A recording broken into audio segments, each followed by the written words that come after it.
Hello friends, welcome to Maruti jewellers.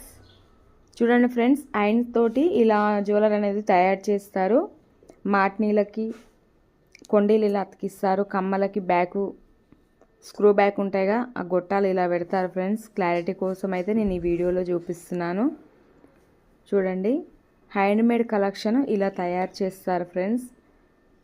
ఇవి Chandbali design earrings. వీటికైతే screw back అయితే back నుంచి గొట్టాలు అయితే పెడుతున్నారు ఫ్రెండ్స్. కొన్ని వస్తువులు అయితే మేము సొంతంగా తయారు చేయించుకుంటున్నాము. ప్లీజ్ ఫ్రెండ్స్, లైక్ చేయండి, షేర్ చేయండి, కామెంట్ చేయండి. మీ ఫ్రెండ్స్ అండ్ ఫ్యామిలీ మెంబర్స్కి లింక్ షేర్ చేసి సపోర్ట్ చేయండి. నాకు సపోర్ట్ చేసిన మీ అందరికీ థ్యాంక్ యూ ఫ్రెండ్స్. ఇవన్నీ రాగితో తయారవుతాయి. రాగితో తయారైన జ్యువెలర్కి మైక్రో పాలిష్ అనే కలర్ వేయిస్తాం ఫ్రెండ్స్. ఎక్కువ వరకు అయితే హ్యాండ్మేడ్ కలెక్షన్ అయితే మా షాప్లో ఉంటుంది. Please friends, support me. Thank you.